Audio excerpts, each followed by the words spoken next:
Okay, so the session is now being recorded. Again, good evening to everyone. So today, Engineer Vio, we are being joined by no less than our dear colleagues and panel members. We start with Engineer Bernard Villaverde. We also have Engineer Jocelyn Buluran and also Professor Edgar Emadina. However, Engineer Divina Gonzalez could not join us tonight. She is in the US right now because of time difference. But 2 nights ago, we were able to conduct preliminary reading or review of your proposal paper. And I have with me right now her clarificatory questions. And most likely, I would just be reading it to you a little later. So, Sir Vio, Engineer Vio, you are given 15 to 20 minutes to have your proposal presented. And then it will be followed by a short clarificatory questions coming from the panel. Go ahead, Vio. Good evening, distinguished panelists. I'm presenting my research proposal titled Development of Project Control Mechanism for Mid-Rise Residential Buildings in Metro Manila using Multi-Criteria Decision Analysis, MCDA. I am Engineer Benigno Villas-Cusa, CEO of Project Manager of BRB Construction and Trading from Tayabas, Quezon. I finished my bachelor's degree in civil engineering at Western Mindanao State University, Zamboanga City. Presentation outline. Number 1, research premise. Number 2, statement of the problem. Number 3, review of related literature. Number 4, methodology. Number 5, scope and limitation. Number 6, significance of the study. And number 7, references. What is a project? A project is an undertaking performed by an organization to achieve a specific objective. Most of the time, this work must be performed by a specific deadline, at a specific cost, and with a specific level of quality.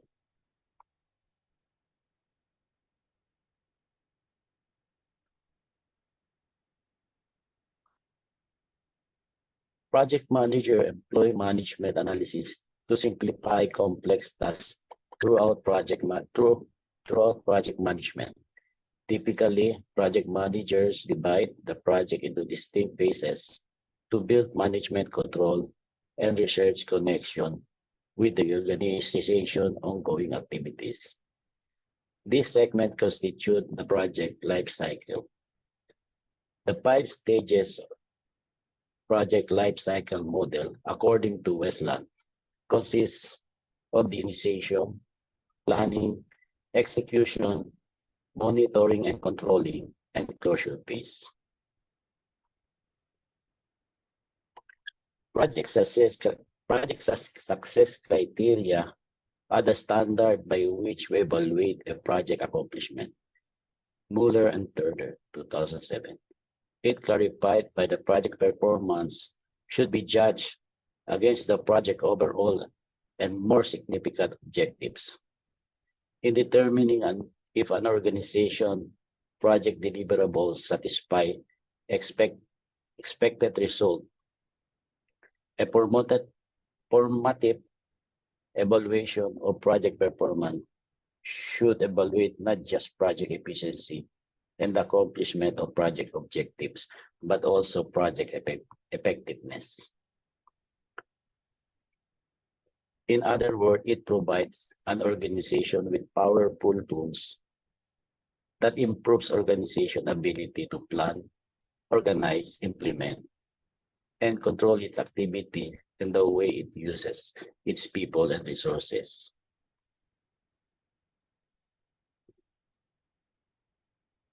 The project control mechanism comprises the methodology, strategies, and tools for planning, monitoring, and managing capital projects. This includes planning, projection, risk management, cost and schedule management, earned value progress management, and estimates. Challenges are inevitable occurrence that hinders the growth and success especially in construction project. Most challenges of a project are due to unavailability of tools for task monitoring or when the project is highly controlled, which can lead to delays and cost overruns.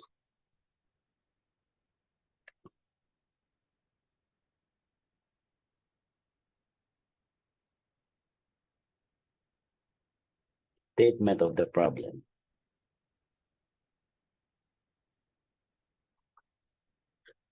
According to Yada Balji, the primary goal of project management is the timely and cost-effective completion of projects without sacrificing quality. However, the lack of control can result in the inability to satisfy project success factor known as time, cost, and quality. Research by Haley in 2020 stated that 34% of finished projects meet the agreed upon deadline, budget, and quality standards due to the absence of comprehensive control mechanism that details the way they will manage the project. Project control mechanisms are the backbone of any construction project, and since they present the project management team strategy for integrating the project scope, time, and cost. In the absence of this mechanism, the vast majority of the project will have inaccurate data. This often lead to low rate success and affects the decision made. Stated that even a small construction project has the potential to run beyond the costs and time.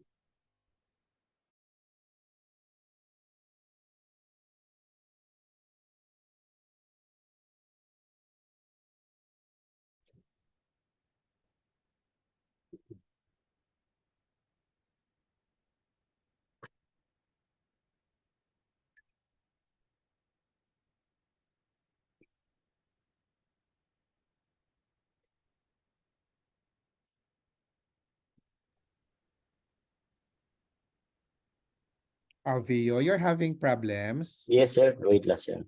Ay, Ko lang. sige lang. Take your time. Take your time. Sige. Ano ko lang. Okay. Furthermore, the survey indicated that most Filipino household resides in mid-rise single-house unit due to small lot sizes in the Philippines. Multi-story construction are common. Also, it can accommodate more people within the vertical framework. In residential projects, client sets a higher priority on having their home constructed quickly and affordability. Project control mechanisms for mid-rise residential building are essential as it ensures that the project remains within budget, adheres to the schedule, and is successfully completed to satisfy the needs of the client.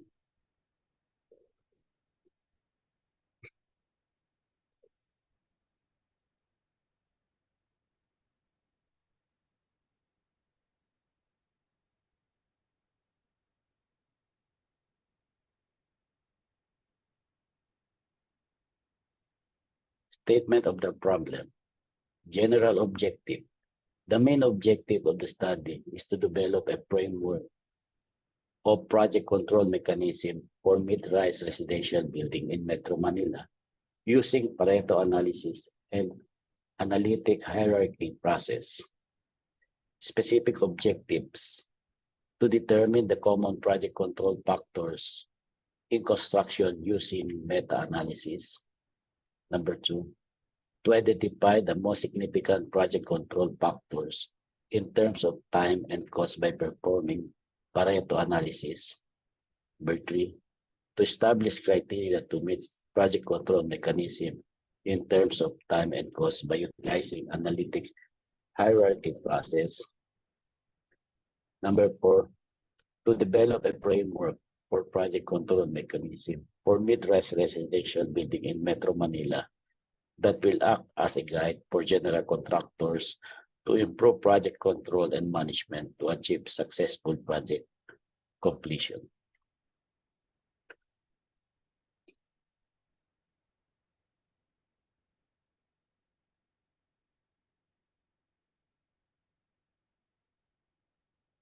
The project control mechanism comprise the methodologies, strategies, and tools for planning, monitoring, and managing capital projects. These include planning projection, risk management, cost and schedule management, earned value progress management, and estimates. Why is project management used? It is necessary to track or measure the progress we have achieved toward a goal we wish to accomplish. We use project management to aid us in maximizing and optimizing our resources to accomplish our goals. Benefits of project management. Project management was developed to save time by properly planning a project and considering all relevant factors which may affect the outcome. The benefits have been proven. It saves time and money and generates a more successful outcome if guidelines are followed.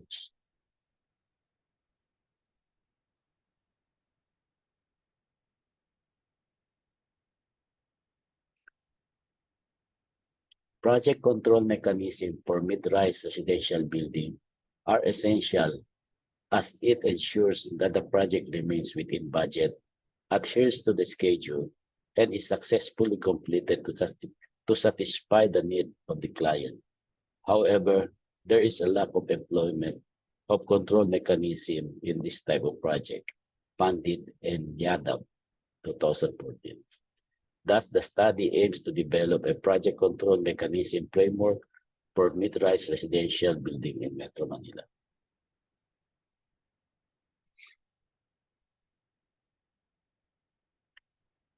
According to EBIN, the project control are first implemented at the project initiation by following these steps.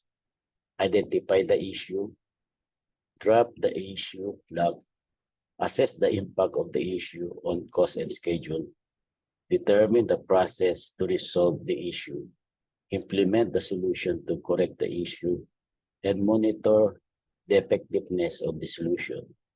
The diagram shows the flow of the project control implementation as shown in figure 2.1.1.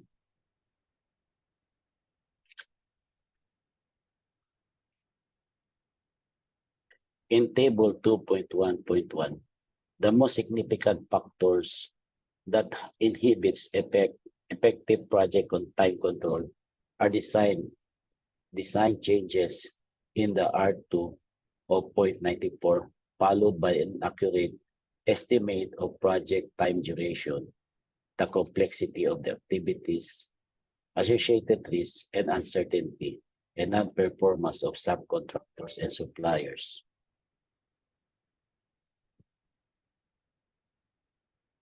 According to table 2.1.2, the most significant factors impeding successful project cost control is design changes with R2 of 0.94. This factor is comparable to time control. Risk and uncertainty connects with project inaccurate estimation of project time duration, non-performance of subcontractors and suppliers, and the complexity of the job are other additional cost control challenges.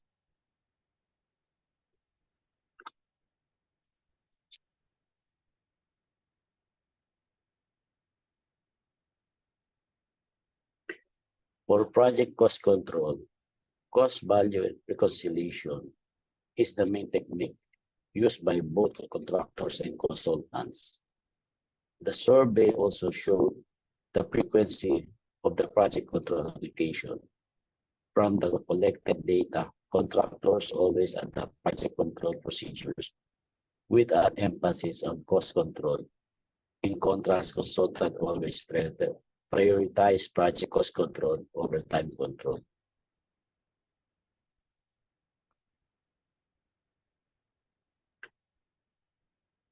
The interview analysis determined the issues encountered with the existing project control practice in terms of time and cost.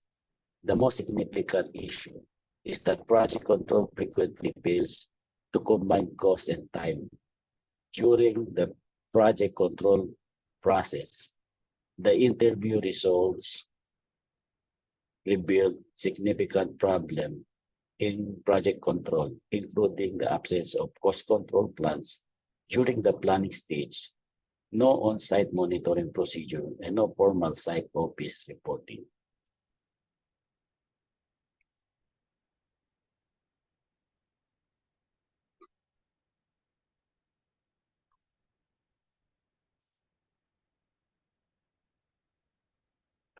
Pandit and Yadav, 2014, evaluated and prioritized the aspect that contribute to project control in their study. According to their statistics, there were 18 key project control factors divided into 5 major project control categories. The researchers employed the analytic hierarchy process, AHP, as a method of data analysis to calculate the percentage of each factor through a pairwise comparison. The percentage weight was used to figure out project control index, which ranked the level of each control factor to help project manager finish the project successfully. The results indicate the quality 32.71% and safety 23.64% are viewed as the most significant in project control by the respondent.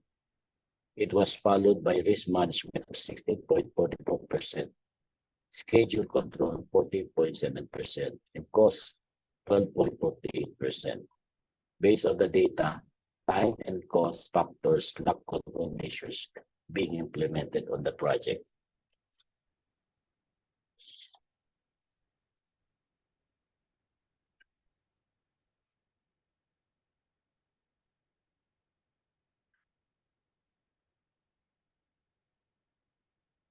Conceptual framework. Meta-analysis is the gathering of data of related studies, identification of project control factors.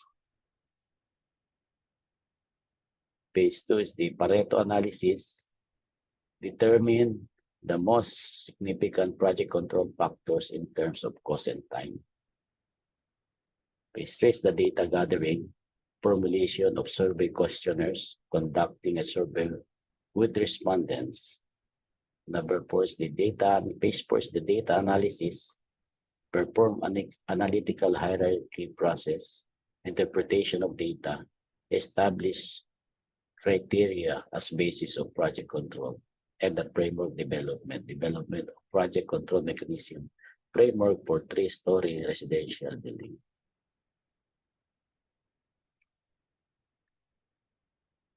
Methodological framework. Meta-analysis. Project meta-analysis, the project control in terms of time and its established criteria are the important concept of the research we require.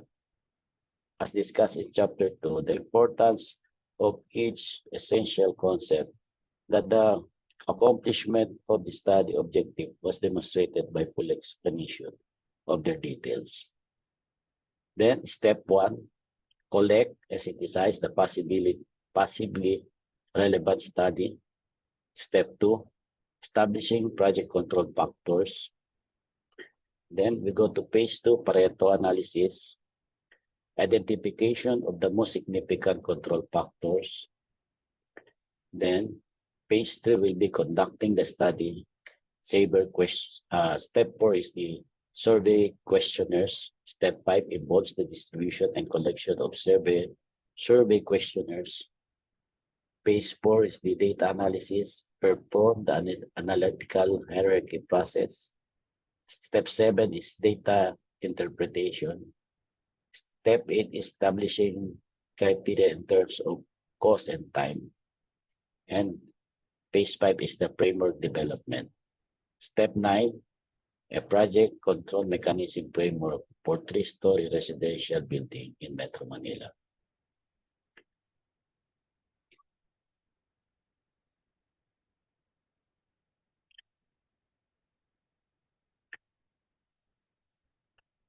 Meta-analysis, as defined by Komoroba and Mikole J. Wakes. Meta-analysis describes the quantitative analysis of phenomena based on the evaluation of data from various independent studies addressing the same research question. In this study, meta-analysis was used to collect data of project control factors related to cost and time from related literature that use reliable and accurate statistical methodologies. This statistical analysis will yield more accurate and valid results for the study.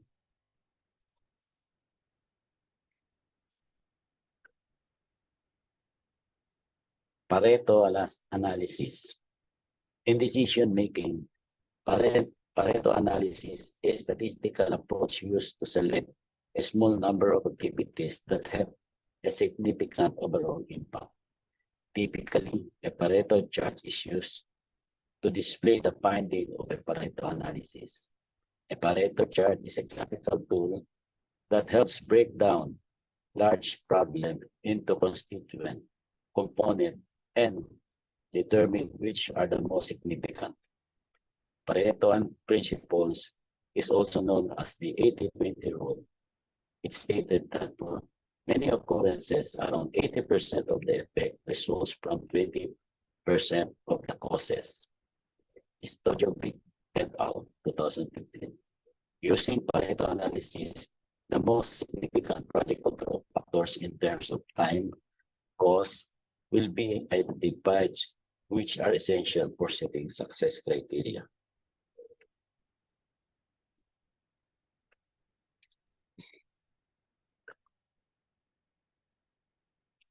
The analytic hierarchy process is a mathematical and psychological technique for organizing and analyzing complex decisions. It consists of 3 components: the final objective or problem attempting to solve, all viable answers, known as the alternatives, and the criteria by which you evaluate the alternatives. AHP provides a coherent framework for a necessary decision by quantifying its criteria and alternative possibilities and linking them to the overall objective. The AHP includes 4 steps: list the decision, alternatives, and criteria, conduct pairwise comparison, determine the relative importance of each criterion. Number 4, the optimal choice by calculating something known as utility. AHP has been widely implemented in numerous fields and applied to various types of problems. The AHP is the main decision-making and strategy. A multi-criteria decision-making, it provides objective and subjective evaluation, Pandit and Yadav, 2014.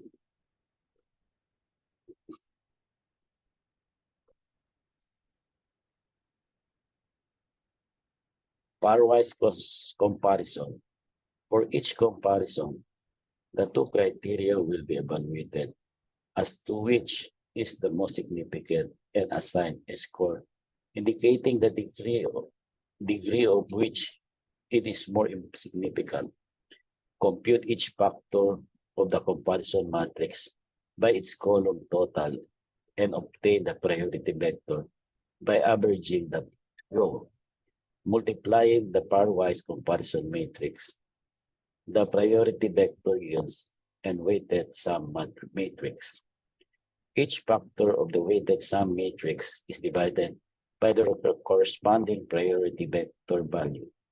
Calculate the mean of the value as the basis for ranking. The significance of time and cost control, Apsari et al.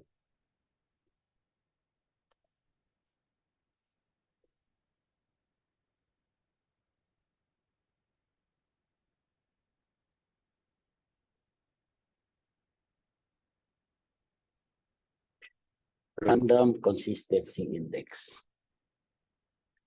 In the study of Absari et al. In 2010, AHP concludes the calculation of internal consistency utilizing largest eigenvalue of a matrix.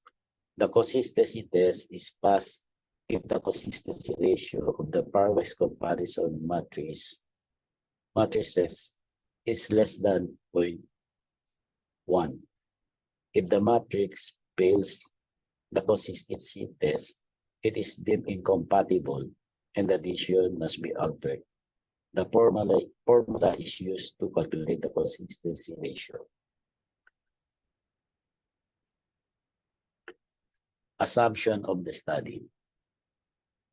Throughout the course of the study, the respondents are expected to apply their expertise in project management with a focus on the procedures implemented to achieve project control relative to time and cost. The experience of the contractors will serve as the basis for identifying common and recurrent difficulties with respect to time and cost. Every construction project is subjected to problems like site management, schedule delays, and cost overruns. Thus, the project control mechanism framework will guide contractors' control procedures throughout the project duration, focusing on residential projects. It will provide more detailed criteria for improved project control and management. Significance of the study. To general contractors, this method will guide general contractor to better project monitoring and control. It will allow them to maximize efficiency and create a stage process strategy for finishing the job on schedule and on budget.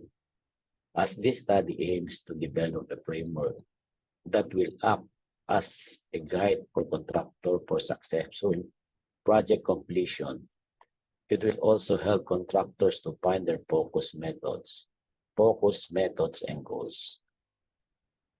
To the construction industry, the results will present a fresh approach that would improve project management across the sector, particularly for small-scale residential projects.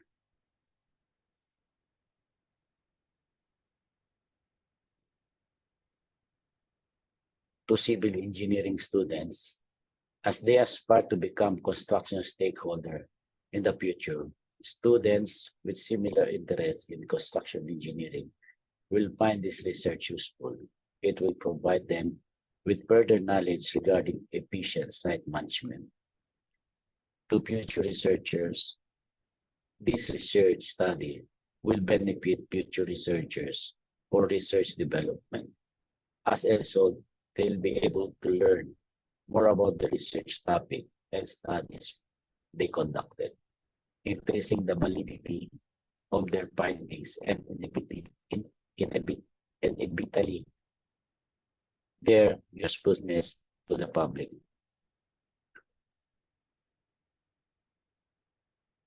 The type of construction project will be assessed in the private mid-rise residential projects. The data collected will be dependent on the linear number of 5 general contractors to gather optimum information and insights. The subjects of this research are the Philippine Contractor Accreditation Board, pickup license contractor within Metro Manila, with license category C, D, that are holding project size range of small B. This study proposal concentrates on developing a project control mechanism framework for manage, monitor, and control project progress to achieve project success. The project control mechanism will begin by collecting project control factors from the review of related literature. Scope and limitation.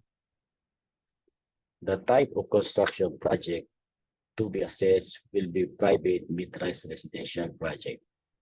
The data collected will be dependent to the limit of limit number of 5 general contractors to gather optimal information and insights. The subjects of the research are the Philippine Contractor Accreditation Board license under category C and D that are handling range of small b. The study concentrates on developing project methodology and monitor and control project progress to achieve success. The project control will begin from collecting project control factors from the review literature.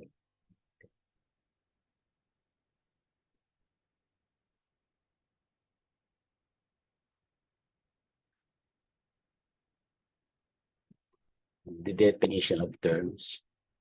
Analytical hierarchy process is a statistical method used for decision making that organizes, analyzes data. It converts evaluation into number that can be compared to all the possible criteria.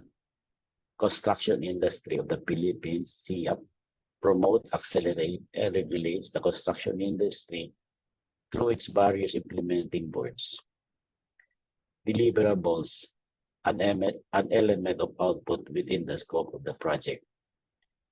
Framework, a support structure or system that holds different criteria to determine the success of the project. Meta-analysis, a statistical procedure that combines the information gathered from various studies. Then, the study moves on identifying the common outcome and broad trends.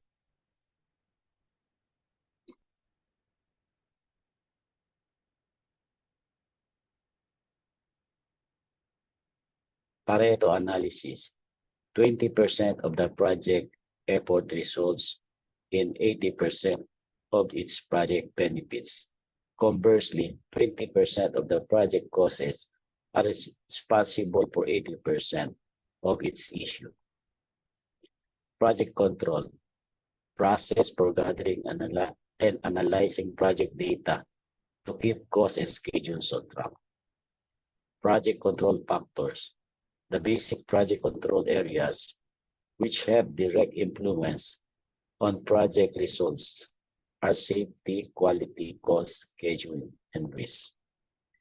Project control mechanism, a system of different criteria working together to determine success in keeping cost and schedule on track.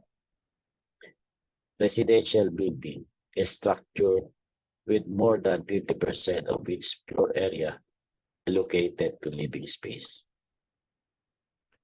Small-scale project involving a maximum of 3-story tall building with minimum of 200 square meter floor area and a minimum of 10 workers.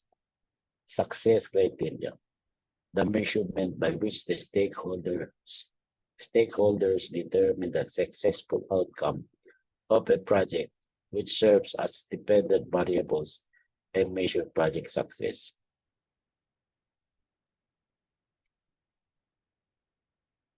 These are the references that I have used in this research. Thank you. Well, that's all.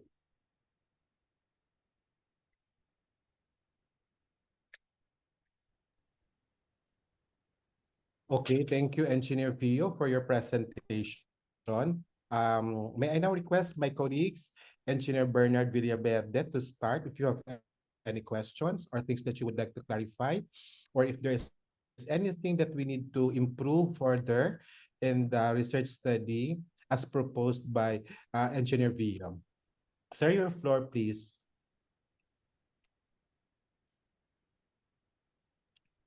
Hello. Hello. Yeah, Yes, sir. We could hear you. Hi. Go ahead. Thank you, Dr. Silva. Salamat po, sir. First, congratulations, Engineer Virilio, Vio. for the well-researched presentation. I just have siguro one comment or a recommendation with regards to your methodology.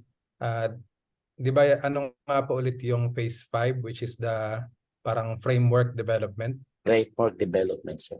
Apo. Napansin ko kanina. Ayan, tama po. Yun, nalagpasan po. Ayan yung phase 5, which is the framework development, consists of the development of the project control mechanism, ano po. Yes, sir. Tama po, ano. Siguro I would suggest na under this phase po, perhaps pwede ka pong mag-include ng step number 10, which will be about the parang evaluation of the parang usability o kaya efficiency, or shall we say parang effectiveness of the project control mechanism once it is developed, para po kompleto yung inyong magiging research. Yes, sir. Yes, sir. Noted. Thank you, sir. Opo, yun lang naman po. Other than that, congratulations po. Thank you very much, sir. Okay, thank you, Engineer Bernard. I guess your suggestion is after developing the model, Engineer Vio should have this presented to experts to validate the model itself. Is that Yes, what sir. you're Pwede naman po. suggesting? Tapos pwede siyang maghanap ng mga criteria na pwedeng magamit to assess the parang yung success ng kanyang project. Okay. Or probably this is a qualitative part of the research study Yes po. on interviews and survey questionnaires. Yes, sir. Ano po? Yes, sir. Apa. Okay, sige. Fully noted. And then, may we now have Engineer Buluran. Ma'am, your floor, please. Hello, good afternoon po. Ay, good evening na pala. Good evening po, ma'am. So Engineer Villa Escusa, so thank you for the nice presentation. Three things po yung actually recommendations ko po sana. Number one is, pwede pong paka-include po more review of related literature, kasi I believe naman po with your study, marami pong available mga articles, journals, no, na pwede po natin idagdag. Second po, kindly show us, no, at the end of the day, yung clear output of the study. Kaya nga pwede din po yun through yung concern ni Sir Villaverde na may validation po na mangyayari sana.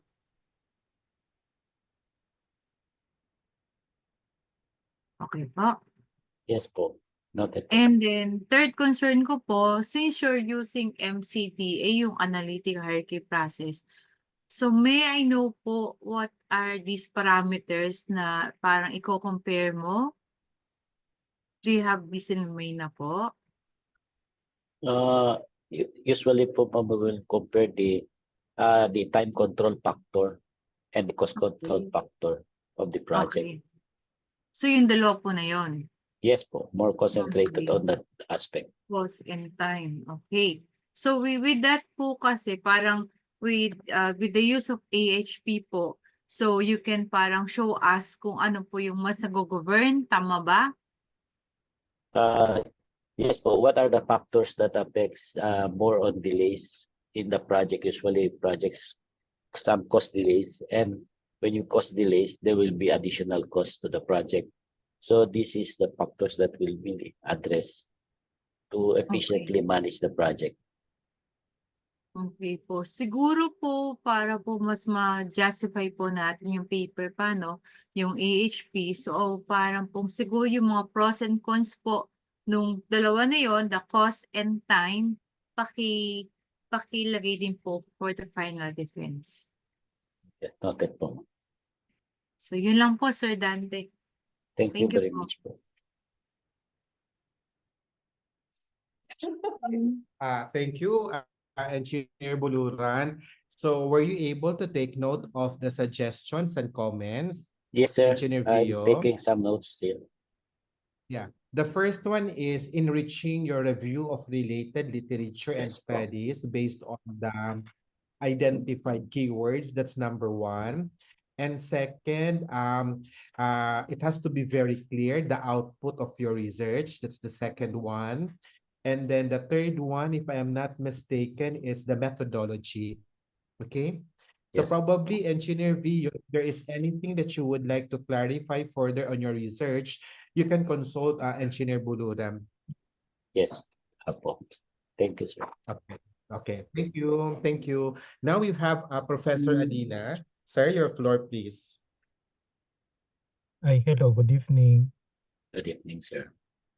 Okay, so I think the in terms of the data analysis, the outline is very clear.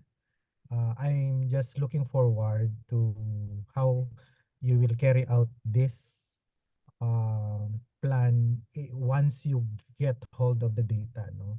So I cannot comment so much in the actual implementation of this unless I see the actual data. Yon. Other than that, I'm just curious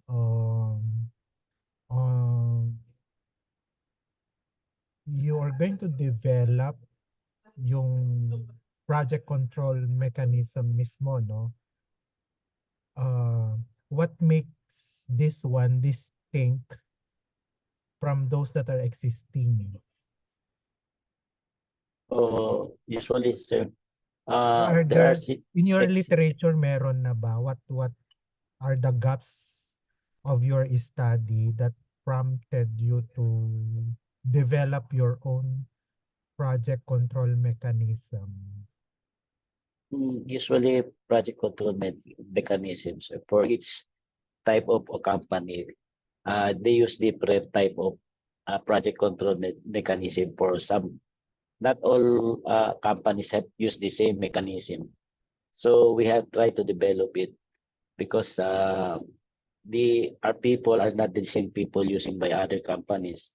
So we have our own unique because we will adapt what we are in our existing policies now. We just need to improve it. Okay. Sige. Yan. So I Okay. think as it stands right now, the proposal is well outlined din naman. So Good. I think I cannot give other questions now. I am just looking forward once you have the data and how you will carry out, particularly your phase 4, no? Phase. Congratulations. Thank you, sir. Okay, thank you, Professor Adina. We have a clarificatory question coming from Engineer Divina Gonzalez. Engineer Vio, she would like to know how the output of your research study will be utilized, specifically by your company. This will be used. We will use it for our project implementation because we are in a construction company also. So different projects, we use different type of management and people.